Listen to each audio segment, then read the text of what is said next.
සුබදෑසනක් ප්‍රාර්ථනා කරන ඔබ සියලු දෙනාටම මේ වෙනකොට අද වෙද්දි තියෙන තත්ත්වය ගත්විටදී රාත්‍රිය වන විට තියෙන තත්ත්වය ගත්විටදී ලංකාවේ දේශපාලනය පිළිබඳ බොහොම අවිනිශ්චිතතා රැසක් සමගින් අපිට කතා කරන්න සිද්ධ වෙලා තියෙන්නේ. අග්‍රාමාත්‍යවරයාගේ භූමිකාව පිළිබඳ, ඒ වගේම ජනාධිපතිවරයා පිළිබඳ දින 25කට මත්තෙන් සිට ඇති වූ අරගලය තවමත් ඒ විදිහටම ක්‍රියාත්මක වෙමින් පවතිනවා. ඒ වගේම තමයි ඊයේ වන විට ප්‍රධාන පක්ෂ විශේෂයෙන්ම සමගි ජන බලවේගය සහ ජාතික ජන බලවේගයේ හැරුණු විටදී අනෙකුත් දේශපාලන පක්ෂ ඒකාබද්ධව සාකච්ඡා කෙරුණා ජාතික සහයෝගිතා ආණ්ඩුවකට යන්නට. ඒ අනුව එහිදී විවිධ චරිත පිළිබඳ කතා වෙනවා, විවිධ යෝජනා පිළිබඳ කතා වෙනවා. ඉතින් ඒතන තමයි දැන් අවසන් විසඳුම විදිහට රජයේ පැත්තෙන් තියෙන්නේ. නමුත් තවදුරටත් ගාලු මෝදර හෝ වේවා රට වටේ අනෙකුත් ප්‍රදේශවල හෝ වේවා පවතින්නේ එකම ඉල්ලීමක්. ඒ ඉල්ලීම තුළ ජනාධිපතිවරයා ඉවත් විය යුතුයි කියන කාරණය ඔවුන්ගේ මතය බවට පත්ව තිබෙන්නේ. මේ දෙක සමතුලිත කරන්න පුළුවන්ද, මේ දෙකම සන්තුෂ්ත වෙන තැනකට ගේන්න පුළුවන්ද කියන ප්‍රශ්නය බොහොම පැහැදිලිව තියෙන වෙලාවක් මේක. ඒ වගේම තමයි ආර්ථිකය අතින් ගත් විටදී බරපතල ව්‍යසනයක සිටින්නේ. මේ දේශපාලන අස්ථාවරත්වයේ අපේ රටේ හැම ආර්ථිකමය අංශයකටම බරපතල පීඩනයක් එල්ල කරලා තියෙන වෙලාවක් මේක. මොකද්ද වෙන්න ඕනේ කියන කාරණය පිළිබඳ අපි තරුණයේ විදිහට ආරාධනා කරලා තරුණයින්ගේ පැත්තෙන් මොකක්ද යෝජනාව, ඒ කියන්නේ අරගල භූමිය ගැනත් ඒ වගේම මෙතනින් එහා ගියපු තැනත් මොකක්ද වෙන්නට ඕනේ කියන දේ පිළිබඳ කතා කළා. අද දවසේදීත් අපි බොහොම ගෞරවයෙන් යුතුව ආරාධනා කළා. අපි එදත් ඔහු සමගින් කතා කළා මීට පෙර සතියේදී මාධ්‍යවේදී නුවන් ගම්මන්පිල මහත්මයාට. අයිබෝන් බොහොම ගෞරවයෙන් පිළිගන්නවා. අපි එදා කතා කරපු තැන ඉඳලා අද වෙනකොට ලොකු වෙනසක් වෙලා තිබුණේ නැහැ. ඒ කියන්නේ එදා තිබුණු තත්ත්වයේ අවිනිශ්චිතතාවය තමයි තාමත් තියෙන්නේ. මේ වෙලාවේ තියෙන තත්ත්වය පිළිබඳ මාධ්‍යවේදියෙක් විදිහට ඔබේ විග්‍රහය මොකද්ද? අපි අර්ථකථනය කරවතින් ඔය ගෝල් ෆේස් වටා තියෙන භූමිය චාමර ඒ භූමිය සම්බන්ධව ඒ භූමිය ඉන්නේ කවුද කියන එක ගැන අපි එදා කතා කරා. හැබැයි එදා මා දැක්වූ මතය තාමත් වෙනස් වෙලා නැහැ. තාමත් ඒ භූමිය ගත්තට පස්සේ ඒ භූමියේ ප්‍රධාන වශයෙන් කාණ්ඩ කීපයක් ඉන්නවා. ඒ කියන්නේ තරුණයන් පිරිසක් එතන ඉන්නවා ස්වේච්ඡාවෙන් තමන්ගේ අසහනය, තමන්ගේ පීඩනය සහ තමන්ගේ බලාපොරොත්තු වෙනුවෙන් පෙනී හිටින. ඊට අමතරව කොන්දේසි විරහිතව රටේ රාජ්‍ය ናයකයා සහ ආණ්ඩුව ගෙදර එවන්න ඕනයි කියන පදනමේ ඉන්න පිරිසක් ඉන්නවා. ඉතින් මේ දෙකේම එකතුවක් තමයි එතන ඒ භූමියේ පේන්න තියෙන්නේ. හැබැයි අපි දැක්කා ඒ ගෝල් ෆේස් බිම වටා නිර්මාණය වුණු ඒ අරගලය පදනම් කරගෙන රටේ තවත් තැන් ඇවිල්ලා තව පොඩි සිද්ධි මතුවෙන්න ආවා. අපි දැක්ක අවාසනාවන්ත මරණයක් සිද්ධ වුණා රඹුක්කන. හැබැයි ඒ සිද්ධිය ඇතුලේ අපිට ලොකුවටම පේන්න ගත්තේ මේ තරුණයන්ගේ බලාපොරොත්තුවත්, තරුණයන්ගේ ඉල්ලීම්වත්, ඔවුන්ගේ අනාගතය සම්බන්ධව තියෙන දැක්මවත්, විෂන් එකවත් නෙමෙයි. ඒක කිසියම් ආකාරයක රජය සහ ආණ්ඩුව පෙරලීමට වෙනස් කිරීමට ක්‍රියා කරන ආකාරයක් තමයි පිනී ගියේ. සහ මේ අරගලයෙන් පස්සේ ලංකාවේ රජයට විරුද්ධ දේශපාලන ප්‍රවාහ අපි දැක්ක ඉතාම ලොකුවට සක්‍රිය වෙන්න පටන් ගත්තා. පාගමන් තියන්න ගත්තා, පෙළපාලි යන්න ගත්තා, රැස්වීම් තියන්න ගත්තා. ඒ හරහා අපිට පේන්න තියෙනවා ප්‍රධාන වශයෙන් කාණ්ඩ දෙකක් මේ සමාජයේ මේ වෙදි මතුවලා ඉන්නවා. එකක් මම මුලින් මතක් කළ මේ සිස්ටම් එක වෙනස් කරන්න, බලාපොරොත්තු ඉහළ නංව ගන්න, හොඳ රටක් උදා කරගන්න වගේ අරමුණු ඇතුව ඉන්න පිරිසක් සහ කොන්දේසි විරහිතව ආණ්ඩුව යවන්න ඕනේ කියන මේ කාණ්ඩ දෙක තමයි මෙතන ප්‍රධාන වශයෙන් ඉන්නේ. දැන් දවස් 25ක් මම හිතන්නේ ඊයට නේද? අදට දවස් 25ක් ඉන්නවා මේ භූමියේ මිනිස්සු. ඉන්න ප්‍රමාණය නෙමෙයි මං හිතන්නේ වැදගත්. එතන මිනිස්සු ඉන්නවා. ඒක වැදගත් කාරණාවක් නේ. මිනිස්සු එතන ඉන්නවා කියන එක කිසියම් සංකේතාත්මක කාරණාවක් නේ. එතකොට සංකේතයක් විදියට අපි ලෝකේ විදේශීය මාධ්‍යවේදීන්, ඊට පස්සේ විදේශීය දේශපාලඥයන්, විදේශිකයන් මේ සිද්ධිය දකින්නේ කිසියම් පිරිසක් ගෝල් ෆේස් එකේ ඉන්නවා කියන කතන්දරේ පදනම් කරගෙන. හැබැයි මම කැමති නෑ සමහර නම් ප්‍රකාශ කරන්න. මට ඇත්තටම මේ ඔය පරණ අරගල, ඉස්සර ආණ්ඩු පෙරලීම්, දේශපාලන ප්‍රවාහයන් වෙනස් වීම වගේ කාරණා කියවලා බලද්දී, අධ්‍යයනය කරද්දී ඒවා මේ සිද්ධියත් එක්ක සංසන්දනය කරද්දී චාමර හිතෙන කාරණාවක් තමයි මේ අරගලයක් සක්‍රිය වෙන්න, අරගලයක ප්‍රතිඵල ලබා ගන්න, අරගලයක ඉලක්ක ළඟා කර ගන්න, ඒ අරගලය අරන් දුවන, ඒ අරගලයේ ගාමක බලය බවට පත්වන නායකයන්ගේ විභවය කොයි මට්ටමක තියෙන්න ඕනද කියන කාරණාව. මේක ඊටාම ලොකු කාරණාවක්. අපි ඊටා සුළුවෙන් මේක කෙටියෙන් කතා කරාට දැන් අපි දැක්කා මේ අරගල බිම අපේ මේක අරන් දුවන්නේ අපි මේ අරගලය සංවිධානය කරේ අපි නිසා තමයි මිනිස්සු එන්නේ කියන මතය ප්‍රකාශ කරන චරිත කීපයක් මේ බිමේ ඉන්නවනේ. ඔවුන් අතිශය සක්‍රියයි සෝෂල් මීඩියා ප්ලැට්ෆෝම් එකේ. ඔවුන්ගේ විභවය ගත්තට පස්සේ ඔවුන්ගේ දැනුම පරිකල්පනය ඔවුන්ගේ අනාගතවාදී දෘෂ්ටිය ගත්තට පස්සේ ඇත්තටම ඔවුන් මතින් අරගලයක් ජයග්‍රහණය කරන්න පුළුවන්ද කියන කාරණාව ඒක ඉතාම සාධාරණ විදිහට තියෙනවා. මම දන්නේ මට නම් ඒක තියෙනවා. මම දැක්ක ඇත්තටම දැන් එක්රැස්වීම කියන දේ හරි. පවතින ප්‍රශ්නෙට එක්රැස් වුණා. ඔව්. සහ රටක් විදිහට අපි ඕන දෙයකට එක්රැස් වෙනවනේ. මට මතකයි ඔය සුනාමි ආපු වෙලාවේ සුනාමි එන්න කලින් මුහුද පොඩ්ඩක් පස්සට ගියානේ. ඒ වෙලාවෙත් එක්රැස් වුණා. ඊට පස්සේ එක්රැස් වුණු පිරිස වෙනසිලා ගියා ආයි පාරක් රැල්ල උඩට එද්දි. බෝම්බයක් පිපුරු වෙලාවේ මට මතකයි කොළඹ කොටුවේ ඒ බෝම්බේ පිපුරුවාට පස්සෙත් සෙනග ඇවිල්ලා බලන් ඉන්නවා. සහ හන්දියේ ක්‍රීඩාංගණයේ සංගීත ප්‍රසංගයක් තියෙද්දි සංගීත කණ්ඩායම මොකද්ද කියන කාරණාව නොසලකා සෙනග එතන ගිහිල්ලා ඉන්නවා. ඉතින් එක්රොක් වීම කියන එකට සාධාරණ හේතුවක් අවශ්‍ය වෙන්නේ. අපි කොහොමත් එක්රොක් වෙන්න කැමති ජාතියක්. කෝපි ගඩේ ගත්තත් නේද හන්දියේ රිඳගාව ගත්තත් අපි ඔෆිස් එකක කෑම කාමරේ ගත්තත් අපි එකතු වෙන්න කැමති ජාතියක්. හැබැයි එකතු වීම කියන එකේ ප්‍රතිඵලය ලබා ගන්න එකතු කරන පිරිස සහ එකතු වෙන පිරිස නායකයන් කියා ගන්නා පිරිසට විභවයක් සහ දැක්මක් තියෙන්න ඕන සහ ඔවුන් මේ ඒ අදාළ කාර්යය සම්බන්ධව අරමුණු අතින් සුද්ධ වෙන්න ඕන. ඒ කියන්නේ ඇජෙන්ඩාස් ක්‍රියාත්මක නොකර සැබෑ අරමුණකින් නායකයන් ඉන්නව නම් ඕන මරගලයක් සාර්ථක වෙනවා. ඉතින් මම දැක්ක ඊයේත් එක්තරා නාලිකාවක ඒ අරගල බිමේ ඉන්න ලීඩර්ස්ලා කියන අය එක්ක කරපු යම් සාකච්ඡා කීපයක් ඒ සමහරුන්ට අරගලේ අරමුණ කියන්න තේරෙන්නේ නැහැ. සමහරුන්ට මේ අරගලේ කෙලවර කියන්න තේරෙන්නේ නැහැ. තුන් දෙනෙක් ඇවිල්ලා ඉන්නවා නම් ඒ තුන් දෙනාගේ අරමුණු සහ කෙලවර තුන අතර තියෙන්නේ ලොකු පරස්පරයක්. ඉතින් ඒ නිසා මට හිතෙන්නේ මගේ මතය මං හිතන්නේ මේ බිම අයිති කරගන්න උත්සාහ කරන මේ බිම මගේ කියන්න මේ බිම නිර්මාණය කළේ මමයි අපි කියන පිරිස මීට වඩා විභවයක් සහිත පිරිසක් නම් ඔය සමහරුන් බලාපොරොත්තු වෙන ඉතාම සුජාත පිරිසිදු බලාපොරොත්තු ඉෂ්ට කරගන්න නිසකව පුළුවන් වෙනවා. දැන් ඔවුන් නායකයෝ විදිහට මෙතන පෙන්눔 කරන තත්ත්වයක් තියෙනවානේ. අපි ඔවුන් පැත්තකින් තිබ්බොත් වෛද්‍ය ශිෂ්‍යයෝ මෙතෙන් එනවා. ඒ වගේම තමයි සමාජවාදී ශිෂ්‍ය සංගමය මෙතෙන් එනවා. පෙරටුගාමී එනවා. ඒ වගේම වෘත්තීය සමිති ටික එනවා. එහෙම බැලුවොත් නායකයෙක් නැතුව පොදු අරමුණක් වෙනුවෙන් හැමෝම එකතු වෙන තැන නායකයෙක් නැතුව දිවුවා නම් මේ වැඩේ ලස්සනයි කියන තැන ඉන්නවද? ගිය සතියේ මම දැක්ක Facebook එකේ මරු පෝස්ට් එකක් තියෙනවා. රජයේ සේවකයෝ එද්දී අරගල බිමට මම හිතුවා දවස් දෙකමාරක් ඉදී කියලා. හැබැයි පස්සේ මතක් වුණේ 4:00 රජයේ සේවය ඔෆ් කියලා. එතකොට මේ සමහරු අරගල කරන්නේ සිස්ටම් එක වෙනස් කරන්නනේ. ඒ සිස්ටම් එක වෙනස් කරන අරගල කරන පිරිස තමන් ඉන්න සිස්ටම් එකට කොයිතරම් සාධාරණයක් කරනවද කියලා ඔබ සලකා බලන්න. දැන් ගුරුවරු අපි දැක්ක අරගල බිමේ ඉන්නවා. එතකොට ඒ ගුරුවරු තමන් ගන්න වැටුපට කොච්චර සාධාරණ සේවයක් ඉෂ්ට කරනවද? මම කාටවත් අපහාස කරනවා නෙවෙයි. රජයේ සේවකයෝ තමන් ගන්න වැටුපට කොයිතරම් සාධාරණයක් කරමින්ද අරගලයට ඇවිල්ලා සිස්ටම් එක වෙනස් කරන්න හදන්නේ. සහ දැන් මේ පාර්ලිමේන්තු විගණනය කරන්න කියලා කියනවනේ. ඉතාම හොඳ යෝජනාවක්. මම කියන්නේ විගණනය පටන් ගන්න ඕන පාර්ලිමේන්තුවෙන් නෙමෙයි. ග්‍රාම සේවක මහත්තයාගේ සිට රජයේ සේවකයන් සියලුම සංස්ථාවල සභාපතිවරු මේ ප්‍රධානීන් සමහර ජනප්‍රිය පාසල්වල ගුරුවරුන් විදුහල්පතිවරුන් මේ සියල්ල විගණනය කරන්න ඕන. එහෙම විගණනය කරද්දී ඉබේ විගණනය වෙනවා පාර්ලිමේන්තුව. එතකොට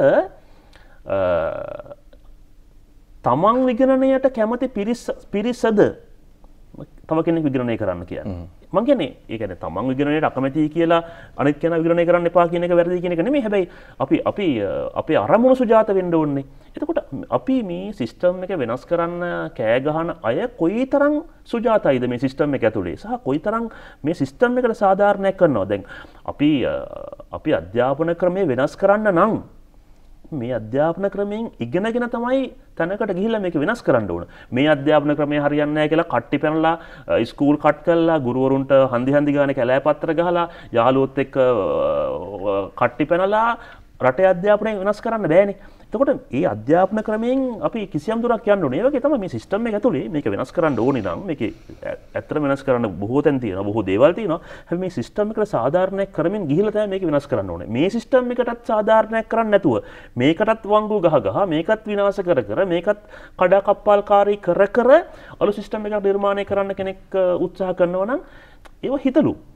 දැන් හැබැයි අපි මෙහෙම හිතුවොත් ජනාධිපතිවරයා Tamanට වෙච්ච වරද පිළිගන්නවා. කාබනික ගොවිතැන ප්‍රශ්නයක් වුණා IMF යන්න එක කලින් යන්න තිබ්බා කියන එක. කැබිනට් මණ්ඩලය විසිරුවා හරිනවා. ඒකේ ඉන්න අයට සමහර අය තනතුරු දෙන්න තු අත්හැරලා දානවා. එහෙම තැනකට මේ පරිවර්තනයක් යන්න සිද්ධ වුණේ IMF යවන්න වැඩේ ඉඳලා කරන්න සිද්ධ වුණේ මේ කොල්ල කෙල්ලෝ ටික ගෝල් ෆේස් එකට එකතු වුණු හින්දා නේ කියන සුබවාදී පැත්තෙන් බැලුවොත් අපි මේක නොකළා නම් තාමත් ඒ ගියපු විදිහට ආණ්ඩුව යනවනේ. කෙනෙක්ට ඉතාම සාධාරණ විදිහට ඔය චෝදනාව කරන්න පුළුවන්.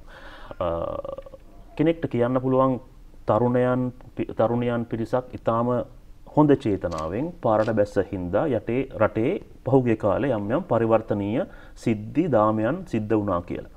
එහෙම වුණා නම් මම ඒක ඔව්වත් නෑවත් කියන උත්සාහ කරන්නේ ඒවා දේශපාලනික කාරණා.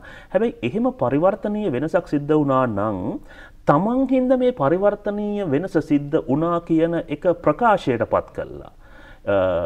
ඉදිරි ටිකත් කරගන්න. තමන් නිසා මේ පරිවර්තනීය වෙනස සිද්ධ වුණා මේකට ස්තුතියි. අපි තව ටිකක් වෙනස් කර ගමු කියන තැනින් ඒ අරගල බිමට අලුත් සටන් පාඩයක් නිර්මාණය කරන්න බැරියයි. මම කියන්නේ ඒක ජයග්‍රහණයක් නම් මේ ජයග්‍රහණය මේ සමරන්න නැත්තේයි කියන මේ චෝදනාව තියෙනවා. කෙනෙක්ට කියන්න පුළුවන් ඔව් තරුණයෝ පාට බැස්ස හින්දා ඒ රටේ යම් වෙනස්කම් වුණා. ඒ වෙනස්කම් හොඳයි නම් ඒ වෙනස්කම් ඉෂ්ට කරන්න පාරට බැස තරුණයන්ට නිසැකවම මේ මිනිස්සුන්ගේ ගෞරවය ප්‍රණාමය හිමි වෙනවා. හැබැයි මම මුලින් කිව්වා වගේ ඔය පාරට බැහැලා ඉන්නේ ඒ සුජාත චේතනාවෙන්ම ඉන්න පිරිස විතරක් නෙමෙයි. කිසියම් පිරිසක් ඉන්නවා ඒ පිරිසේ අරමුණු ඉෂ්ට වෙමින් පවතිනවා යම් ප්‍රමාණ වලින් යම් දේවල් ඉෂ්ට වෙලා තියෙනවා සමහර දේවල් ඉෂ්ට වෙලා නැහැ. ඒතකොට ඒ පිරිසවත් මේ වෙලාවේ සවිඥානික වෙන්න ඕන. අප නිසා මේ දේ සිද්ධ වුණා සහ අපි ඉතුරු කැලලත් කරනවා කියන තැනට මේකේ කමියුනිකේෂන් එක මම හිතන්නේ හදා ගන්න ඕන. දැන් මේ තියෙන තත්ත්වය අපි ගෝල් ෆේස් එක අමතක කරලා දැම්මොත් එහෙම දැන් මේ තියෙන තත්ත්වය හැටියට ඔබ යෝජනා කරන විසඳුම මොකක්ද? මම හිතන්නේ ඊටාම ලොකු දේශපාලනික කාරණාවක් ඔබ මගෙන් මේ බෝලේ දාලා බලන්නේ. මම හිතන්නේ මේ දේශපාලන කාරණාවට උත්තර දෙන්න මම ඇත්තටම මේ වෙලාවේ සූදානම් නැහැ. චාමර ඒක දේශපාලනික කතාවක්. එතකොට රටේ මුදල් ඇමතිවරයා Xද Yද Zද එතකොට ප්‍රවාහන ඇමතිවරයා Aද Bද Cද නේද බලශක්ති ඇමතිවරයා Fද Gද Nද කියන එකට වඩා වැදගත් වෙන්නේ අදාළ පුද්ගලයා අතින් කෙතරම් සාධාරණයක් සමාජයට වෙනවද කියන එක. අපට තියෙන්නේ පුද්ගලානුබද්ධ විරෝධයක් නම් ඒ රටක් විදියට ඒ පුද්ගලානුබද්ධ විරෝධය ඒකෙන් තේරුමක් නැහැ. අපි විරෝධය පළ කරන්න ඕන හෝ සමරන්න ඕන හෝ අගය කරන්න ඕන පුද්ගලයන් නෙමෙයි ඒ පුද්ගලයාගේ කාර්යභාරය. එතකොට අරයද ඉන්න ඕන මෙයාද ඉන්න ඕන එයා නැත්තම් මෙයා හොඳයි මෙයා නැත්තම් එයා හොඳයි අරය අයින් කළා මෙයා දාලා මේක කළා බලමු කියන තැනට වඩා මං හිතන්නේ අපේ අරමුණ සහ ප්‍රතිපත්ති සහ වැඩපිළිවෙල කියන කාරණාව ඉස්සරහට අරගෙන ඒක ක්‍රියාත්මක කරන්න මෙයා කැමතිද මෙයාට කරන්න පුළුවන්ද එහෙනම් ඔයා කරන්න මේක කරන්න ඔයාට බැරි නම් ඔයා යන්න කියන තැනට තමයි මම හිතන්නේ කතිකාවත හැදෙන්න ඕන මේ සමහර තැන්වල ප්‍රධාන වශයෙන්ම තියෙන්නේ පුද්ගලානුබද්ධ විරෝධයක්. ඒක පේන්න තියෙනවා දැන් සමහර ඔය දැන් සමාජ මාධ්‍ය ක්‍රියාකාරීන් කියා ගන්නා මේ අරගලයේ ප්‍රධානින් කියා ගන්නා සමහරුන් නම් කීපයක් පාවිච්චි කරනවානේ.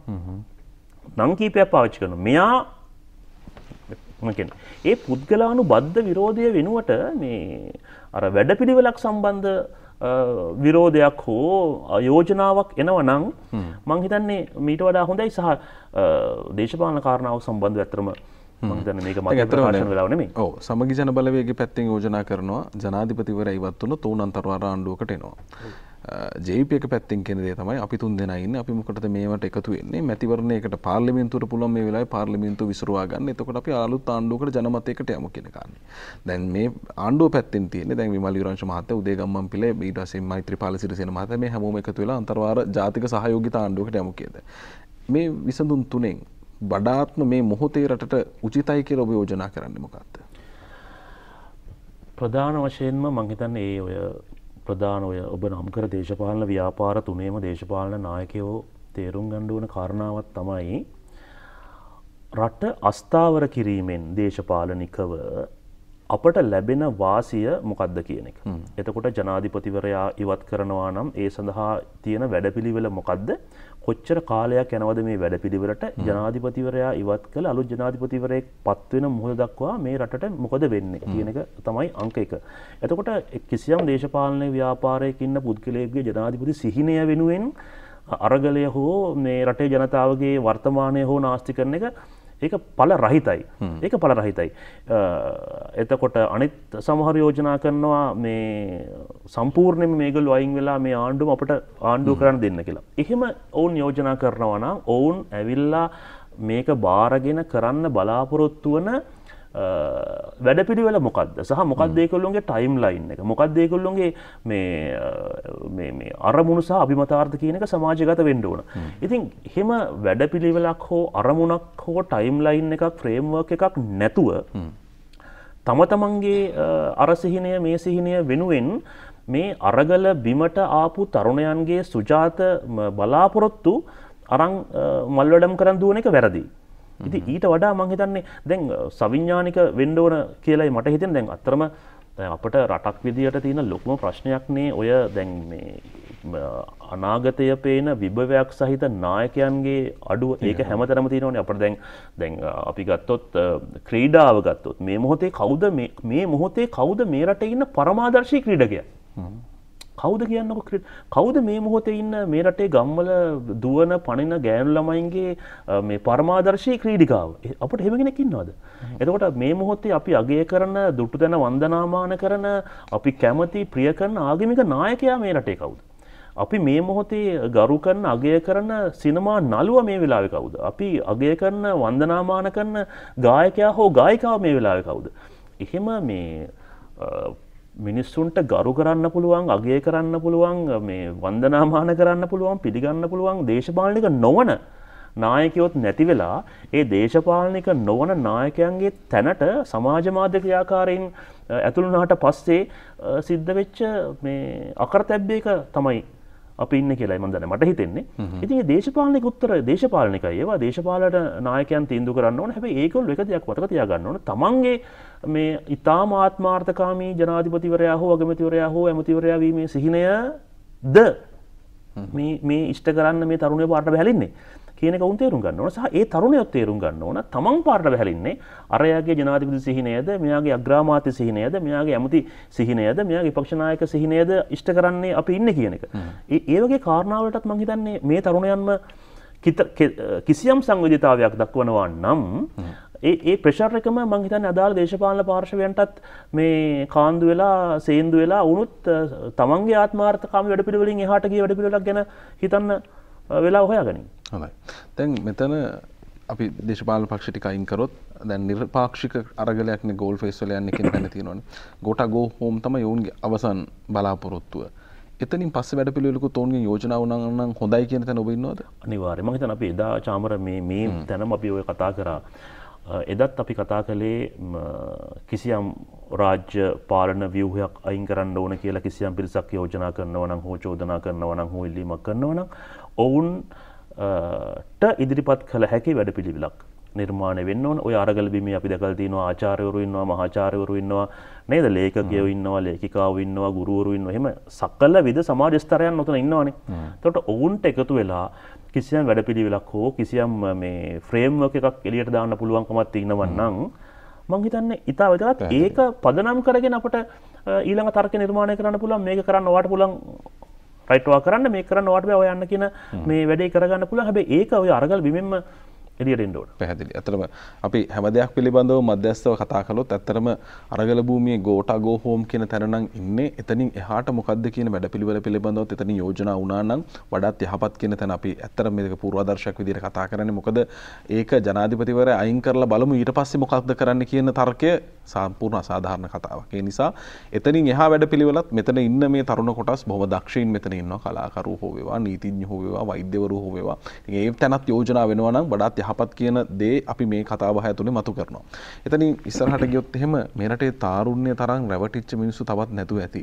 88 හෝ වේවා ඊට පස්සේ එතනින් පස්සේ අලුත් ව්‍යවස්ථා ගැන කතා කරා චන්ද්‍රිකා මෙතිනියේ කාලේ ඊට පස්සේ එතනින් ඉස්සරහට ආවහම යහපාලනයක් වෙනුවෙන් පෙළ ගැහුණ අතිශයින් කොන්දේසි විරහිතව තරුණයෝ ඊට පස්සේ මේ සිස්ටම් චේන්ජ් එක ඇතුලේ ආටිෆිෂල් ඉන්ටෙලිජන්ස් ලොකු දැවැන්ත පරිවර්තනයන් ගැන කතා කරා. ඉතින් මෙච්චර රැවටිලා තරුණයෝ මෙහෙම ඉන්නවා මදිද කියන ප්‍රශ්නේ අහන්න සිද්ධ වෙනවා. ඒ කියන්නේ මේ තරම් ඉවසන්න පුළුවන්ද මේ රටේ තාරුණ්‍යට කියලා. ලොකු ප්‍රශ්නයක් තියෙනවා ඔබ කියන එක. මම හිතන්නේ පහුගිය අවුරුදු 40ක විතර කාල සීමාව ඇතුලේ මේ තරම් රැඩිවලට ගහන් ගිය තරුණ කොට්ටාශයක් ලෝකේ කොහෙවත් නැතුව ඇති. මම දන්නේ මගේ දැනුම හැටියට 71 විශාල ලෙස රැල්ලකට ගහගෙන යනවා. මම කියන්නේ ඒක හරිද වැරද කියන එක නෙමෙයි. ඊට පස්සේ නේද ඊට පස්සේ 83 පටන් ගන්න අර්බුදයත් එක්ක උතුරේ සහ නැගෙනහිර තරුණයන් ලොකු රැල්ලකට ගමන් කරනවා. 88 තවත් රැල්ලකට ගමන් කරලා සැරට හෙම්බත් වෙනවා. ඊට පස්සේ 94 අලුත් පාලනයක් නිර්මාණය කරන්න රටේ ලොකු රැල්ලක් නිර්මාණය වෙනවා. ඊට පස්සේ 2000 විතර ආයෙ පාරක් තිබෙන ආණ්ඩුව අයින් කරලා අලුත් ආණ්ඩුවක් ගෙන තවත් රැල්ලක් නිර්මාණය කරගන්නවා. ඒ රැල්ල මත දුවනවා.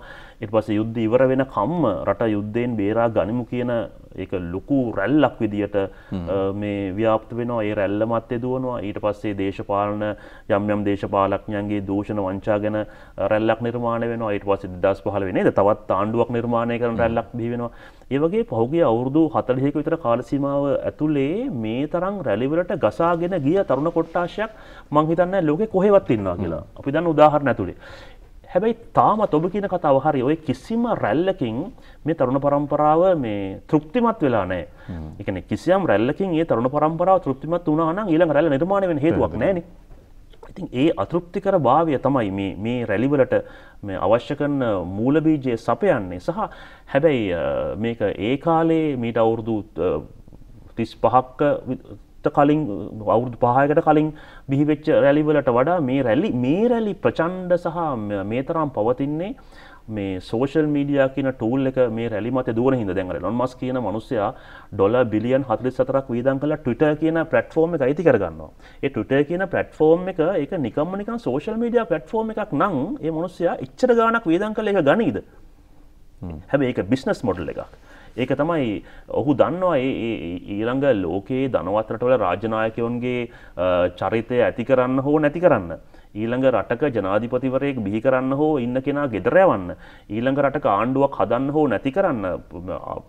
ආටිස්ට් කෙනෙක් නිර්මාණය කරන්න හෝ වටන්න ඕන කරන ටූල් එක තමයි යහු ඒ සල්ලි වලට ගන්න. ඉතින් ඒ හරහා අපට පේනවා අනාගතයේදී මේ සෝෂල් මීඩියා භාවිතාවෙන් ඇති කරන්න පුළුවන් මේ සමාජීය ගැටලු සහ සමාජීය රැලිවල ප්‍රබලත්වය කොයිතරම්ද කියලා. ඒතර මේ මොහොතේ මේ තරුණයන්ගේ ඊටාම සාධනීය සහ මේ සුබවාදී යෝජනාවලට මේ අවශ්‍ය කරන උත්තර ලබා දෙන්න පාලකයන් හෝ පාලිතයන් හෝ රටේ රාජ්‍ය නිලධාරීන් හෝ අසමත් වුණොතින් ඔබ කියන කතාව හරි.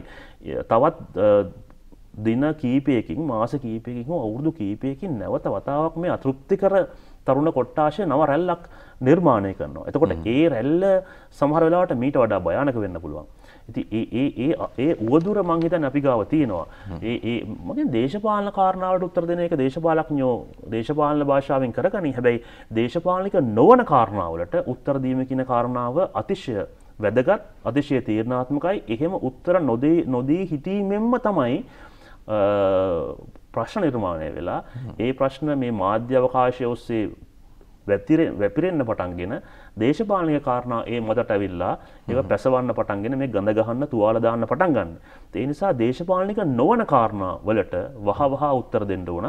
ඒ සඳහා මම හිතන්නේ අනිවාර්ය ප්‍රමුඛත්වය ලබා නොදුන්නොත් ඊළඟ රැල්ල අපි දන්නේ නැහැ කොහෙන් කෙලවර වෙයිද කියලා. පැහැදිලිවම. ඒ නිසා මේ මොහොතේ දවස් 25ක් තිස්සේ භූමියේ කරගලයක් තියෙනවා. මේ අරගලයට උත්තර හොයමින් ඉන්න ආණ්ඩුවත් මොකද්ද මේකට කරන්න කියන කාරණේ ප්‍රධාන පක්ෂය වුණු පොදු ජන පෙරමුණට මෙවර තමන්ගේ මැයි රැළිය පවත්වා ගැනීම සම්බන්ධයෙන් උණු කාරණේදී තෝල් කිව්වේ අපි මේ ජනතාවගේ අමාරුකම් මැද මේක යන්නේ නැහැ කියන එක. නමුත් මීට පෙර පැවති මැයි රැළි බැලුවොත් පොදු ජන පෙරමුණ දැවැන්ත මැයි රැළි පවත්වපු තැනක්. හැබැයි අද වෙනකොට පාලක පක්ෂයේ විදිහට උන්ට ඒ තැනට යන්නට හැකියාවක් ලැබුණේ නැහැ. මේ සියලු දේවල් එකින් එක ගලපලා ගන්නකොට ලොකු අර්බුදයක අපි ඉන්නේ. මේ අර්බුදය විසඳා ගැනීම සඳහා තාරුණ්‍යයේ මතය මොකක්ද? තාරුණ්‍ය විදිහට මාධ්‍යවේදීන් විදිහට මොනවද තියෙන අදහස් කියන කාරණා තමයි අපි අද සාකච්ඡා කරමින් ඉන්නේ. භූමිය ගැන කතා කළා. ඒ භූමියේ විය යුතු වෙනස්කම මොකක්ද කියන දේ, ඒ වගේම තමයි එහි ඒ නියෝජනය කරමින් පැමිණෙන පිරිසගේ විභවතාවයන් පිළිබඳ බොහොම පැහැදිලිව ඔබ ආදරය කරන චරිත වෙන්න පුළුවන්. හැබැයි මේක දිහා බලන් ඉන්නකොට අපිට ප්‍රශ්නයක් තියෙනවා, මොකද්ද මේ කියන්නේ කියන කාරණේ. මේක මීට වැඩිය සංවිධානාත්මක වුණා නම්, මේක මීට වැඩිය ඉදිරි දැක්මක් සහිත වුණා නම් ඇත්තටම මේ වැඩ ගැන අපිට බොහොම යහපත් ප්‍රතිචාරයක් තියෙනවා. නමුත් මේ දේවල් නියෝජනය කරන පිරිස් මීට වැඩිය සන්නද්ධ විය යුතුයි, දැනුමින් සහ මීට වැඩිය කාරණා වලින් සන්නද්ධ විය යුතුයි කියන කාරණය බොහොම පැහැදිලිව මතු කරන්න සිද්ධ වෙනවා. ඇත්තටම ඊයේ රූපවාහිනී නාලිකාවක තිබුණු සංවාදය තුළදී වුණත් ඒ කාරණේ මතු වුණා. අපි තවදුරටත් කතා කරමු කෙටි විරාමයකින් පසු. තාරුණ්‍යයට ලොකු ඉඩක් ලැබිලා තියෙන කාලයක් මේක. ඒක එහෙම විය යුතුයි. ඒ තාරුණ්‍ය මාධ්‍යවේදියෙක් සමගින් අපි සාකච්ඡා කරමින් ඉන්නේ. අද මේ පවතින තත්ත්වය යටතේ ඔවුන්ගේ කෝණයෙන් මොකක්ද මේ ප්‍රශ්නය කියන කාරණේ පිළිබඳ මාධ්‍යවේදී නුවන් ගම්මන්පිල සමගින් අපි සාකච්ඡා කරමින් ඉන්නේ. අපි අන්තිමට ආවේ මේ සියලු කාරණාත් එක්ක ඇවිල්ලා මේ රටේ තාරුණ්‍ය මේ තරම් ඉවසපු එකම පුදුමයක්, මේ තරම් රැවටිලා මේ තැන ඉඳගෙන අවසානයේදී දැන් අරගල භූමියකට ඇවිල්ලා මේකට ප්‍රශ්න විසඳන තැනට පත් වෙලා ඉන්න වෙලාවකදී මෙච්චර කල් ඉවසපු එක පුදුමයක් සහ මේකටත් විසඳුම් නොයදුවොත් මේ කොයිතරම් අවසානයේදී ඊළඟ ඇති වෙන රැලි කොයිතරම් ප්‍රචණ්ඩ වේද කියන කාරණය පිළිබඳව අපි කතා කළා. එතනින් ඉස්සරහට අපි ගියොත් එහෙම මේ තැනම දැන් අලුතින් එන දේ තමයි අපිට මතකයි අර දොස්තර ශාෆිලා ගැන කතා කරා, වඳ කොත්තු ගැන කතා කරා. ඊට පස්සේ ජාතීන් අතර විවිධ ඝට්ටනයන් නැති වුණා. දැන් මෙතනදී නිරාගමික රාජ්‍යයක් විය යුතුයි ශ්‍රී ලංකාව කියන තැන යෝජනාවකටත් එනවා. මොකක්ද ඇත්තට ආගම පැත්තෙන් රටකට වෙන්න ඕන විසඳුම? මේ ළඟදී මම දැක්කා මේ ඔය අරගල බිමේම එක්තරා තරුණයෙක් සිවුරක් දාගෙන අර ඉස්ලාමීය බැතිමතුන්ගේ හිස් ඇසුමක් ඔළුවේ දාගෙන තවත් ආගම් දෙකක විතර ආගමික සංකේත අතට අරගෙන මේ මම දැක්ක හිටගෙන ඉන්නවා. ඒ පින්තූරේ සෑහෙන්න ෂෙයා වුණා මම හිතන Facebook එකේ. මාත් ඒක ෂෙයා කරා Facebook එකේ මගේ අදහස ප්‍රකාශ කළා. ඉතින් ඒකට යම් කට්ටිය යම් මත පළ කරලා තිබ්බා. සමහරු ඒක ඉතාම හොඳයි මරු කියලා දාලා තිබ්බා. සමහරු දාලා තිබ්බා මේ ආගමික සංකේතات එක්ක විහිළු කරන එක හොඳ නැහැ කියලා. ඒතර කාරණා කීපයක් තියෙනවා. එක තමයි අපට ඕන කෙනෙක්ට ඕන ආගමක් අදහන්න පුළුවන්. ඒකේ ප්‍රශ්නයක් නැහැ. හැබැයි අපි අනිත් කෙනාගේ ආගම ඇදහිීමේ අයිතියට ගරු කරන්න අවශ්‍ය කරනවානේ. එතකොට අපිට කිසි වෙලාවක තව කෙනෙක්ගේ ආගමක සංකේත අපේ මේ තියෙන පුද්ගලික අරමුණු වෙනුවෙන් විහිළුවට නගන්න පාවිච්චි කරන්න ඒක හොඳ නෑ. ඒක බෑ. ඒක තහනම් වෙන්න ඕන. මම කියන්නේ මම අදහන ආගමේ එක්තරා සංකේතයක් ඔබ මගේ ආගම අදහන්නේ නැහැ කියලා ඔබට අරගෙන මේකෙන් විහිළු කරන්න, උඩ දාන්න, සෙල්ලම් කරන්න, පයින් ගහන්න, බල්ටි ගහන්න ඒක හොඳ වැඩක් නෙමෙයි. ඔය නිරාගමික වෙන්න ඕන කියන එක මේක මේ වෙන ව්‍යාපෘතික කෑල්ලන්නේ. ඒක වෙන ව්‍යාපෘතික කෑල්ලක්. එතකොට දැන් නිරාගමික වෙන්න කියලා යෝජනා කරන කට්ටිය හින්දා පහර වදින්නේ ඔබ හිතන්නේ මොන ආගමටද මේ රටේ? නේද? එහෙම ප්‍රශ්නයක් තියෙනවා. අපි නම කියන්න ඕනේ. හැබැයි එහෙම ප්‍රශ්නයක් තියෙනව නේද? නිරාගමික වෙන්න ඕනයි කියලා පහර වදින්නේ එක ආගමකටයි. අනිත් සකලාගම් වලට මම කියන්නේ සකලාගම් වලට පහර ගහන්න කියන එක නෙමෙයි. හැබැයි නිරාගමික වෙන්න ඕනා කියලා අපි පහර ගහන්නේ එක ආගමික සංස්කෘතියකටයි. ඒකේ දින ප්‍රශ්නේ. එහෙම නැතුව දැන් මම උපතින් බෞද්ධ. ඒ කියන්නේ මම උපදිද්දි මගේ උප්පැන්න තියෙන්නේ බෞද්ධයි කියලා. හැබැයි මට කාලයක් වැඩි තරුණ වේයටපත් වෙලා හෝ ඉගෙනගෙන හෝ පොතපත කියවලා හෝ මට හිතෙනවා නම් මේ ආගම නෙමෙයි මට ගැළපෙන ඊට වඩා වෙන ආගමක් අදහන්න අයිතිය තියෙනවා. සහ මට විශ්වාස කරන අයිතිය තියෙනවා. ඒක කාටවත් නවත්තන්න බෑ. ඒ ආගමික හරයන් මැත්තේ මම මේ මගේ ආගම හොයා ගන්න ඕන. එහෙම ආගමික හරයන් මැත්තේ ආගම හොයාගන්න නැතුව ආගමක තියෙන සංකේත, ආගමක තියෙන වත්පිළිවෙත්, ආගමක තියෙන යම් මේ සංකල්ප මත පදනම් වෙලා නිරාගමික වෙන්න ඕනේ කියන කතාව නෙමෙයි කතාව. අපි බොහෝ දෙනා හොඳට අධ්‍යයනය කළ බැලුවොත් තේරෙන කාරණාවක් තමයි ලෝකේ කිසිම ආගමක බෞද්ධ වේවා, ඉස්ලාම් වේවා, කතෝලික වේවා, හින්දු වේවා කිසිම ආගමක වැරදි වැඩ කරන්නේ කියන්නේ නැහැ. කවුරුත් මිනි මරන්නේ කියන්නේ නේද?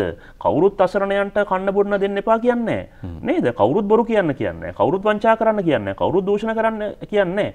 ඉතින් ඇත්තට මේකේ මේ සියල්ලේම පොදු හරය ඉතාම හොඳයි මේ හැම ආගමකම හරයෙන් බලාපොරොත්තු වෙන මිනිස්සුන්ට වඩා සුබවාදී යහපත් වර්තමානයක් නිර්මාණය කිරීම සමහර ආගම්වල ඊළඟ භවය ගැන කතා කරනවා. එතකොට මේ පොදු හරය කියන කාරණාවේදී කාටවත් ප්‍රශ්න කරන්න, සැක කරන්න, ගහගන්න, මරාගන්න හේතුවක් නැහැ. අපි මේ ගහගන්නේ, මරාගන්නේ, ප්‍රශ්න කරන්නේ ඒ ආගමේ තියෙන ජම්යම් භාවිතයන් සම්බන්ධවනේ. එතකොට නිරාගමික වෙන්න ඕනයි කියන්නේ ඒ ආගම්වල තියෙන භාවිතයන් අයින් කරන එකද? ඒකද මේ යෝජනා කරන්නේ? කියන්නේ ඒකද මන් දන්නේ. ඒකද මේ චෝදනා කරන්නේ ඔබ පල්ලි යන්න එපා. අපි නිරාගමිකයි. එහෙමද මේ කියන්නේ ඔබ පන්සල් යන්න ඕනේ නිරාගමිකයි. එහෙමද මේ කියන්නේ? එහෙමනම් ඒක වැරදි.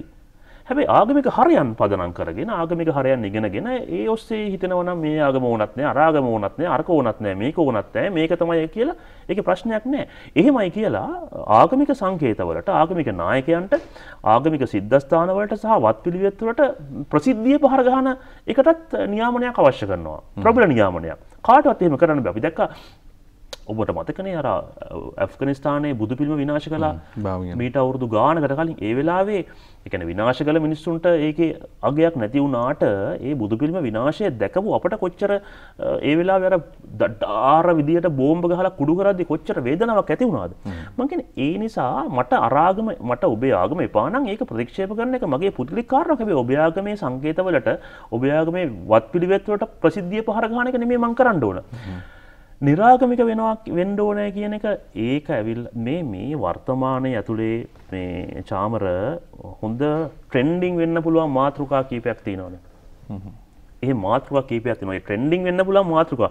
ඒ ට්‍රෙන්ඩින් වෙන්න පුළුවන් මාතෘකා එකයි මේ යම් කාරණා ගැට ගහලා යන්නේ.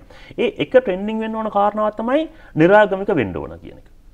නේද? ඒක ඊටාම හොඳට දුවන, ඊටාම හොඳින් සල්ලි අම්බ කරන්න පුළුවන්, ඊටාම හොඳට රීච් එක හදා ගන්න පුළුවන් ටොපික් මාතෘකාවක්. ඒක දැන් සමහර සමාජ මාධ්‍ය ක්‍රියාකාරීන් මේක අරන් දුවන්නේ. නේද? අපි දන්නවා සමහර සමාජ මාධ්‍ය ක්‍රියාකාරීන් ඉන්නවා ඔවුන්ගේ පෙනුම විනාගමක, හැබැයි කියන්නේ විනාගමක ධර්මය. ඔවුන්නේ මේක අරන් දුවන්නේ ඔවුන්ට ඔවුන්ගේ මේ රීච් එක හදාගන්න, දායක සභාව ලොකු කරගන්න ඔවුන් තමයි මේ නිරාගමික වෙන්න ඕනෑ කියන මතය අරන් දුවන්නේ. සහ සමහර අපි දන්න චරිත ඉන්නවනේ ඒක ආගමික ධර්මයෙන් කෑල්ලක්, මේ ආගමික ධර්මයෙන් කෑල්ලක්, මට ආගමක් නැත, මම මේ හැමෝම මම අරයක් දන්නවා මෙයක් දන්නවා කියලා මේක ට්‍රෙන්ඩින් ටොපික් එකක්. එහෙම ට්‍රෙන්ඩින් ටොපික්ස් කීපයක් තියෙනවා රටේ. සත්ව හිංසනය සම්බන්ධව ඒකත් පොඩි ට්‍රෙන්ඩින් ටොපික් එකක්. මේකත් ට්‍රෙන්ඩින් ටොපික් එකක්. ඉතින් මම කියන්නේ මුලින් කිව්ව කාරණාව තමයි ඔබට ආගමේ හරයන් තේරුම් කරගෙන ඔබට හිතනවා නම් මේ ආගම හොඳ නැහැ, මේ ආගම අදහන්න ඕනේ කියලා ප්‍රශ්නයක් නැහැ. හැබැයි ප්‍රසිද්ධ සමාජයේ කිසිම ආගමක සංකේතවලට වත්පිළිවෙත් වලට පහර ගහන්න දෙන්න සම්පූර්ණයෙන්ම ඒක හොඳ නැහැ. ඒක නවත්තන්න ඕන. මේ ඉතින් නිරාගමික හැබැයි අපි අනිත් ආගමටත් ගරු කරන්න ඉතින් පුළුවන් වෙන්න ඕන. හරි. ඒක අපි පොදු ජනතාවගේ පැත්තෙන්නේ. හැබැයි අපේ රටේ දේශපාලන පක්ෂ ගත්තොත් මේ පාරත් අපිට මතකයිනේ මේක තනි සිංහල බෞද්ධ ආණ්ඩුවක් මේ හැදෙන්නේ. ඒ නිසා කාගේවත් මේකට මුක්කු ගැහිලි ඕනේ වෙන්නේ නැහැ. මේ කියන පදනම දේශපාලඥයොත් හිටියනේ. මේක ජාතිය අවසන් අවස්ථාව, මේ සැරේ තමයි අපිට ඔක්කොම එකතු වෙලා තනි ආණ්ඩුවක් හදන්න පුළුවන් වෙන්නේ ගෝඨාභය රාජපක්ෂ මහත්තයත් එක්ක කියලා. එතකොට දේශපාලඥයෝ ආගම ඕනාවටත් පාවිච්චි කරනවා නේද තමන්ගේ දේශපාලන චරිත වෙනුවෙන්? මම දැක්ක ඊයේ නේද? මුල්ලතු මහවිහාරයේ කිසියම් යෝජනාවක් තිබුණා දේශපාලන නායකයන්ට හම්බෙන්න එන්න එපා කියලා. ඔබ කියන කතාව ඇත්ත. ඒ කියන්නේ මේ රටේ 2019 20 විතරක් නෙමෙයි ඊට කලින් අවස්ථාවලදී පවා ප්‍රධාන වශයෙන් මේ රට කෑරි කීපයකට කඩාගෙන දේශපාලන නායකයන් තමන්ගේ දේශපාලන ගමන ගියා. ඒක ඇත්ත. ඒක පිළිගන්න එපා ඌ කියලා. ඉතින් අපිට හිතෙනවා නම් අපි ඒ දේශපාලනික අවශ්‍යතා මත ආගම් වශයෙන් බෙදුනා කියලා අපි බෙදෙන්න ඕනේ නැහැ. අපි ඒකේ ඍජු තීන්දුවක ඉන්න ඕන. අපි දේශපාලනික කාරණා මත දේශපාලන නායකයෝම ආගමික කාරණාවල ආගමික කාරණා පදනම් කරගෙන කල්ලි ගහන්නේ නැහැ කියලා. හැබැයි ඒකේ අරමුණ ඒකේ ප්‍රතිඵලය අපි නිරාගමික වෙන්න ඕනේ කියන එක නෙමෙයි. නේද? එතකොට දැන් ඔබ යෝජනා කරනවා දේශපාලන ව්‍යාපාරයක් තමන්ගේ බලය ලබා ගැනීම සඳහා ආගම පදනම් කරගෙන වෙනම රටේ ස්තරයක් නිර්මාණය කරා, වෙනම රැල්ලක් නිර්මාණය කරා කියලා. දැන් අපි ඕනම දෙයකට චෝදනාවක් කරද්දී චාමර ප්‍රතිචෝදනාවකුත් අපිට තියෙනවානේ. නේද? ඒක අපි පිළිගන්න වෙලාවක කැමති, වෙලාවක අකමැති. ඒ චෝදනාව පිළිගන්න. එතකොට දැන් මේ අපිත් එහෙනම් ඒ රැල්ලට අහු වෙලා තිබුණා නේද එදා? ඒක නේද? එතකොට අපටත් ස්වයං විවේචනයක් අපි ගැන කරගන්න ඕන අපිත් එදා මේ රැල්ලට අහු වුණානේ කියලා. ඉතින් අපි දැන් ඉස්සරහට එහෙනම් කරන්න ඕන ඒ රැල්ලට අහු නොවි අපි ස්ථාවර වෙන එක. එතකොට මේක මං කියන්නේ මම මේ දේශපාලනය හෝ දේශපාලන නායකයන් හොඳයි කියනවා නෙමෙයි. මං කියන්නේ හැම දෙයකටම දේශපාලනයේ හෝ දේශපාලනයටම චෝදනා කරන එක නෙමෙයි මේ සිස්ටම් චේන්ජ් එකක් කියන එකෙන් අපි බලාපොරොත්තු වෙන්න සහ කරන්න උත්සාහ කරන ඊට වඩා ඉතින් මිනිස්සු සවිඥානික වෙන්න ඕන කියන එක. ඔබ කියන කතාව ඇත්ත. දේශපාලන නායකයන් සහ රටේ ලොකු යයි සම්මත මාධ්‍ය ආයතන මාධ්‍ය ව්‍යාපාර විසින් යම් යම් මේ දේශපාලන අවශ්‍යතා මත යම් යම් මේ රටේ දේවල් නිර්මාණය කළා. ඒ සමහර නිර්මාණයන් වල ඉතින් ප්‍රතිඵල තමයි ඔය මේ පාරේ පේන්න තියෙන්නේ. හොඳයි. දැන් අපි අවසානයකට එනවා නම් දැන් ඇත්තටම ගෝල් ෆේස් අරගල මුකුත් නැති වුණොත් අපිට හරි අමාරුයි ජීවත් වෙන්න. තෙල් ටික හොයාගන්න බැරි ප්‍රශ්නයක් තියෙනවා. දැන් ඊයේ අන්තම් ඔන්න සහතික මිලක් දාලා තියෙනවා නැත්නම් මේ හාල් වලට මෙච්චර කාලයක් ගෑස් හිතු විදිහට ඒ වගේම හාල් හිතු විදිහට අනිකුත් දේවල් හිතු විදිහට වැඩි වුණා කවුරුත් හිටියේ නැහැ අපේ පිහිටට. අනිත් එක තමයි තෙල් ගත්තොත් මේ වෙද්දි ඉන්ධනවල බරපතල ප්‍රශ්නයක් තියෙනවා ප්‍රමිතිය පිළිබඳ. පරීක්ෂා කළා මේකේ අවුලක් තියෙනවා කියලා කෙනෙක් නැති තැනක ඉන්නවා. එහෙම වුණාම මිනිස්සු මෙහෙම වෙන එක සාධාරණයි නේද? නෑ තෙල් සම්බන්ධව නම් මේ මම දැක්ක ඊයේ බලශක්ති අමාත්‍යවරයා විශේෂ දුරකථන අංක දෙකක් හඳුන්වා දුන්නා. කිසියම් කෙනෙක්ට තෙල් වල ප්‍රමිතිය සම්බන්ධව ප්‍රශ්නයක් තියෙනවා නම් අදාළ දුරකථන අංක වලට පැමිණිල්ලක් කරන්න ඒ සම්බන්ධ ඔහු නියාමනයක් කරනවා කියන මම දැක්ක ඔහු මාධ්‍ය සාකච්ඡාවක් පවත්වලා කිව්වා. දැන් භාණ්ඩ මිල වැඩිවීම කියන කාරණාව චාමර ඔබ කියන කතාව ඇත්ත. ඒක සාමාන්‍ය මිනිස්සුන්ට දරා ගන්න පුළුවන් දෙයක් නෙමෙයි. රාජ්‍ය අයින් වුණානේ සම්පූර්ණයෙන් මේ මිල පාලන කටයුතු වලින්. සමහර කාරණාවල ඒ කියන්නේ මේ ඔය තෙල් ගත්තත් ගෑස් ගත්තත් යම් යම් කාරණාවල මිල කියන එක මං හිතන්නේ වර්තමාන මේ අලුත් නව ලිබරල්වාදී මේ දේශපාලන ප්‍රවාහය ඇතුලේ විවෘත ආර්ථිකය ඇතුලේ රජයකට තනියෙන් කෙලින් තියාගන්න පුළුවන් කියලා. ඒ කියන්නේ ආර්ථික වශයෙන් ස්වයංපෝෂී නැති රටකට. එහෙනම් පුළුවන් රටවල් ඇති. ඔබ දන්නවා හොඳින්ම මේ අපේ රටේ ලිං වලින් තෙල් එන්නෙත් නැහැ. අපේ රටේ මේ කඳුවලට මේ පයිප් ගැහුවට පස්සේ ගෑස් එන්නෙත් නැහැ. එතකොට මං කියන්නේ මේක හරි කියන නෙමෙයි. හැබැයි එතකොට ලෝක වෙළඳ පොළ සහ යම් යම් අනිකුත් මේ විදේශීය දේශපාලන කතන්දරත් එක්ක අපිට යම් යම් මිල ගණන් වල වෙනස් වීම ඉතින් කරන්න. හැබැයි ඔබ කියන කතාව හරිය. හාල් කියන ප්‍රශ්නය ඇති. ඇත්තටම මෙච්චර කාලයක් නොකර යයි කියන එක සාධාරණයි. ඒ ප්‍රශ්නේ සාධාරණයි. මෙච්චර කාලයක් කරේ නැත්තේ කියන එක. සහ මේ තවත් දේවල් තියෙනවා. තවත් කෑම වර්ග තියෙනවා. මම කියන්නේ මේ විදේශ රටවලට ඩොලර් එකට චෝදනා කරන්නේ නැතුව ස්ථාවර කරන්න පුළුවන් කාරණා තියෙනවනේ නේද? ඒ කාරණා සම්බන්ධව ඔබේ චෝදනාව අතිශය සාධාරණයි. මෙච්චර කල් ඒක වුණේ නැත්තේ කියන එක. දැන් අපි මෙතනින් ඉස්සරහට දැන් අපි හිතමු අන්තර්වාර ආණ්ඩුව නම් විසඳුම විදිහට එන්නේ. ඒ අය කොයි විදිහටද ඉන්න ඕනේ කියලා ඔබ හිතන්නේ? අපි ආයෙ පාරක් ආවේ මේ කතාවේ මුලට. මම තාම කියන්නේ මෙහෙමයි. ඒ අන්තර්වාර ආණ්ඩුවක් කියන එක නම් උත්තරය අන්තර්වාර ආණ්ඩුවක් කියන වචනය උත්තරය වෙන්නේ නැහැ නේද? ඒ වචනය උත්තරය වෙන්නේ නැහැ. එතකොට අන්තර්වාර ආණ්ඩුව කියන ආණ්ඩුව ඇතුලේ ක්‍රියාත්මක වෙන ක්‍රියාකාරී පිරිසගේ සහ ඔවුන්ගේ වැඩපිළිවෙලෙපයි උත්තරය වෙන්නේ.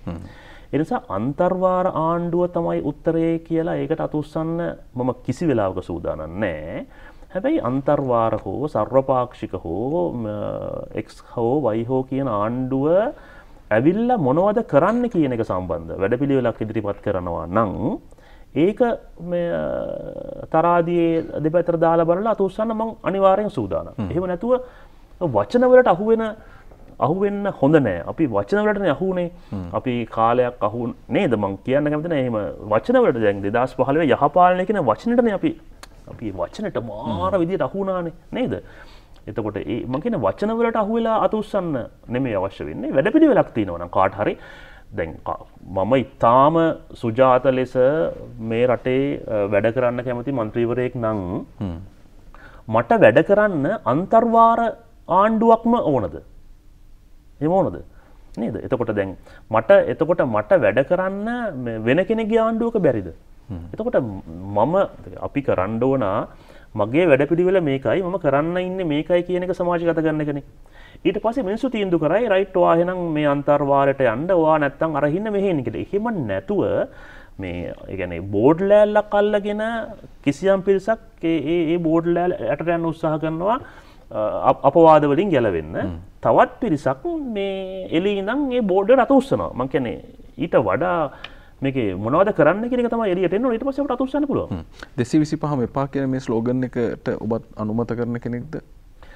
225ම එපා කියන ස්ලෝගන් එකට මම ඕකේ කියලා කියනවා. අරගල බිමෙන් 225 තෝරගන්න පුළුවන් නම්. අරගල බිමෙන් 225 තෝරගෙන පාර්ලිමේන්තු එවන්න පුළුවන් නම් මේ 225ම එපා කියන දන මම ඉන්නවා. හැබැයි දැන් ඔබ ගන්න 71 කැරැල්ල 71 කැරැල්ලට ඍජුව සම්බන්ධ වෙච්ච අයකින් කී දෙනෙක් අද උග්‍ර ධනවාදීන්ද? අද කොච්චර ධනවාදීන්ද කොච්චර ව්‍යාපාර හිමිකරුවන්ද? සමහරු ලංකාවෙත් නෑ, සමහරු මහා ව්‍යාපාර හිමිකරුවන් විදේශ රටවල. සමහරුන්ගේ වත්මන් දේශපාලන දැක්ම අරමුණු කතාබහ සියල්ල ඒ අරගලයට 71 අරගලයට 100% ප්‍රතිවිරුද්ධයි. එතකොට අපි කිසිම කෙනෙකුට චාමර අපේ අනාගත යාවත් කාලීන වීම සම්බන්ධව මේ විනිශ්චයක් දෙන්න හෝ රෙකමෙන්ඩේෂන් එකක් දෙන්න බෑ. එතකොට මේ 225 අයින් කරලා අරගල භූමියෙන් 225 කරන් මේ රට කරන් යනවා නම් ඒ අරගල භූමියේ ඉන්න ඔය තේරීපත් වෙන 225ට පුළුවන්කමක් තියෙයිද අර වැඩ ටික මේ ටික මම කරන්නේ නැහැ කියන විශ්වාසයක් නිර්මාණය කරන්න. එහෙම පුළුවන් නම් ඒක මරු. අපි දැන් අර දැක්ක යෝජනා කීපයක් තියෙනවා. ආය മന്ത്രിවරුන්ට ඇමතිවරුන්ට පර්මිට් දෙන්න එපා, පෙන්ෂන් ඕනේ නැහැ මේ කට්ටියට, ජනාධිපති මන්දිර ඕනේ නැහැ මේ හැම තැනකම. ඒ තැන ඔබලත් ඉන්නවද? යම් කප්පාදු වීම සම්බන්ධව කිසි ප්‍රශ්නයක් නැහැ. කිසි ප්‍රශ්නයක් නැහැ. ඉතින් අපි ඒවට එකඟයි 100%ක්. හැබැයි ඉතින් മന്ത്രിවරයෙක්ට වාහනයක් දෙන්න ඕනේ. කාටවත් කියන්න බෑ මේ වාහන නැතුව වැඩ කරන්න බෑ කියලා. මොකද മന്ത്രി කෙනෙක් වුණාට පස්සේ ඒ අවශ්‍යතා ටික ඒ ටික සම්පූර්ණ එහෙම තමන්ගේ මූලික අවශ්‍යතා සම්පූර්ණ නොවීම කියන කාරණාවේදී මිනිස්සු ඊට පස්සේ වෙන වෙන තැන් වල රිංගනවා. ඉතින් වාහනයක් දෙන්න ඕනේ කියන කතාව ඉතා සරල කතාවක්. മന്ത്രി කෙනෙක් නෙමේ රජයේ සේවකයන්ට සමහර වාහන දෙනවා. පෞද්ගලික අංශයේ ඉතා පහළ ශ්‍රේණියේ කළමනාකාරවරයෙක්ට වාහනයක් දෙනවා. දෙන වාහනේ ප්‍රමිතිය ගැන කතා කරනවා මිසක වාහන දෙන්න එපා කියන තැනට තමයි යන්න කැමති නැහැ. හැබැයි යම් කප්පාදු කිම් කරන්න පුළුවන්. ඒවල් කරන්න පුළුවන්. ඉතින් ඒව සම්බන්ධව අනිවාර්යෙන් එකයි සහ විගණනය ගැන කාරණාව. ඒක පාර්ලිමේන්තු මන්ත්‍රී නෙමෙයි මේ රටේ සියලුම මිනිස්සු විගණනය කරන්න ඕන. අපි දන්නවා සමහර පාසල් වල විදුහල්පතිවරු ළමයි පාසල් දාන සමයේදී හම්බ කරන ඔබ දන්නවනේ. ඒවත් විගණනය කරන්න ඕන. එහෙම කැමති කයට මේ පුළුවන් තව කෙනෙකුට චෝදනා කරන්න. හැබැයි විගණනය කියන කාරණාව ඉතින් ඒක අනිවාර්යයි. හොඳයි. එතනම අවසාන වශයෙන් ගත්තොත් ඔව් දේශපාලඥයින්ගේ අවුලක් තියෙනවා. ඒක නිවැරදි විය යුතුයි. ඒ වගේම තමයි වෙච්ච වැරදි තියෙනවා. මේවා ආයෙ ප්‍රතිපූර්ණ කරන්න පුළුවන්ද කියන ප්‍රශ්නෙත් තියෙනවා. ඒ සියල්ල හරි. හැබැයි අන්තිමේදී එනකොට අමාත්‍යාංශ සම්බන්ධයෙන් ඔබට අත්දැකීමක් තියෙන නිසා ඇත්තටම මේ අමාත්‍යාංශවල ලේකම්වරු හෝ වේවා නිලධාරීන් හෝ වේවා උන්ගේ උපරිම ධාරිතාවෙන් රටට කරන්න ඕන සේවය උන් කරනවද? ඇත්තටම මේ රටේ යම් නිලධාරීන් සම්බන්ධව පුද්ගලිකව මටත් ඔය චෝදනාව තිබෙනවා. මම ඇත්තටම විශ්වාස කරනවා අපි හැමදාම මේ දේශපාලඥයන්ට බැනලා අර gedara තියෙන මෝහමඩ තඩිබානා වගේ අපේ තියෙන තරහ පිරිමහ ගන්නවා. හැබැයි ඊට පහළ ශ්‍රේණිවල ඒ කියන්නේ දේශපාලඥයන් ඉන්නේ ප්‍රතිපත්තිමය තීන්දුව රටට කියන්න සහ තීන්දුව ගන්න. ඒ තීන්දුව ක්‍රියාත්මක කිරීමේ හැකියාව බලය තියෙන්නේ ඇත්තටම දේශපාලඥයන්ට නෙමෙයි අමාත්‍යාංශවල සහ සංස්ථාවල ඉන්න සේවකයන්ට.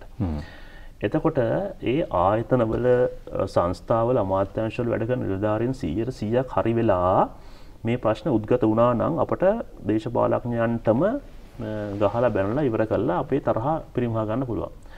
හැබැයි යම් පහුගිය කාලේ වෙච්ච යම් කාරණාවල අභ්‍යන්තරයට කිදා බහිද්දි චාමර හොඳටම පැහැදිලි වෙනවා මේ අර්බුද මේ ව්‍යසන වලට ප්‍රධානතම හේතුවක් තමයි කියලා මේ නිලධාරීන් සමහර නිලධාරීන්ගේ අත්නොමතික වැඩපිළිවෙල. දැන් සමහර නිලධාරීන් ඉන්නවා ආයතනවල අමාත්‍යාංශවල සහ විවිධ ස්ථානවල ඔවුන් අර රාජ්‍ය සේවයේ ඉඳලා අවුරුදු ගාණක් සමහර වෙලාවට අපි කියනවා මේ කම්ෆර්ටබල් වෙලා ඒ වැඩපිළිවෙලට එතනින් එහා පණින්න සූදානමක් නැහැනේ. ඒතකොට එහෙම පිරිසක් එක්කද අපි මේ සිස්ටම් වෙනසක් කරන්න යන්නේ කියන ප්‍රශ්නය. සහ මේ රටේ රාජ්‍ය සේවය ගත්තට පස්සේ මේ රාජ්‍ය සේවයේ තියෙන බර මේ ළඟදී මම දැක්කා අලුතෙන් උපත් වෙච්ච උපාධිධාරියෙක් ඇවිල්ලා හිටියා මම දන්න අමාත්‍යාංශයකට.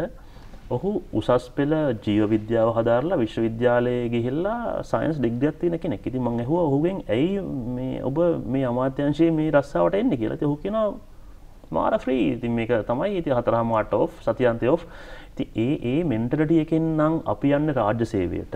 මම කියන්නේ කැම්පස් ගිහිල්ලා ඩිග්‍රිය ගන්න කෙනා ප්‍රයිවට් සෙක්ටර් එකේ රස්සාවක් හොයාගන්න බැරි වුණාට පස්සේ තමන්ට රස්සාවක් ව්‍යවසායකයෙක් විදිහට සල්ලි හොයාගන්න බැරි වුණාට පස්සේ යන්නේ රාජ්‍ය සේවයට නම් ඒ රාජ්‍ය සේවය ගැන කතා කරන්න දෙයක් නැහැ. ඉතින් ඒ නිසා අපි දේශපාලඥයන්ට බැන වදින ගහන මේ තැන ඒක ප්‍රශ්නයක් නෙමෙයි. හැබැයි ඒ චෝදනාවලින්ම කිසියම් පිරිසක් කිසියම් ප්‍රමාණයක් ඊට පහළට එල්ල කරන්න ඕන. මම හිතන්නේ ඇත්තටම මේ රටේ රාජ්‍ය සේවයේ පැහැදිලි නියාමනයක් ඕන කරනවා සහ වැඩපිළිවෙලක් ඕන කරනවා සහ මීට වඩා දැන් අපි ගත්තොත් එහෙම පෞද්ගලික අංශය සහ රාජ්‍ය අංශය මේ දෙක ගත්තට පස්සේ මේ දෙකෙන් වැඩ කරගෙන යන අත්දැකීම තියෙන ඔබටත් ඒ අත්දැකීම මට වඩා හොඳට තියෙන්න පුළුවන්.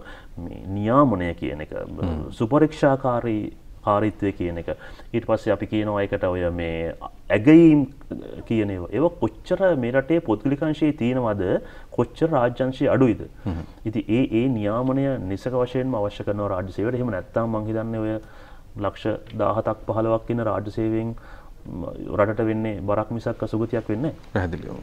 හැම පැත්තකම තියෙනවා යමක් ඉෂ්ට වෙන්නට ඔවුන්ගේ පැත්තෙන්. දේශපාලඥයන්ට විතරක් චෝදනා එල්ල කරලා බෑ. නිලධාරීන්ගේ පැත්තෙත් තියෙනවා. ඒ වගේම තමයි අපි අරගල භූමිය ගැනත් කතා කළා. එතනත් මේ දේවල් වෙනස් වෙනවා නම් හොඳයි කියන සාධනීය යෝජනාව මෙතනදී අපි කතා කළා. ඒ කියන්නේ ජනාධිපතිවරයා ඉවත් කිරීමම නම් විසඳුම.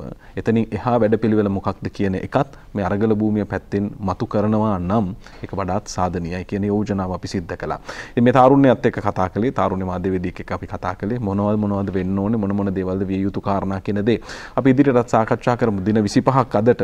ඉතින් මේක දින 40 50 යන්නේ නැතුව මොකක් හරි තැනකින් මේක විසඳුමකටපත් වේවා කියන ප්‍රාර්ථනය තමයි අපි කියන්නේ. මොකද එතන රැඳී සිටීම තුළ අරගලයක් දෙනවා. ඔවුන්ගේ අවසන් බලාපොරොත්තුවක් තියෙනවා. හැබැයි එතන විශාල තරුණ ප්‍රජාවකගේ කාලයේ ශ්‍රමයේ සියලු දේ ඒ කර්මණක් වෙනුවෙන් කැප කරමින් ඉන්නේ. මේ සියලු දේවල් ඵලදායී තැනකට අපිට ගෙනියන්නට අවශ්‍යයි. මේ කියන ක්‍රියාවලිය ඵලදායී නෑ කියන එක නෙමෙයි අපි කියන්නේ. නමුත් මෙතනින් එහා වැඩපිළිවෙලක් අවශ්‍යයි රට වැටලා තියෙන තත්ත්වෙත් එක්ක.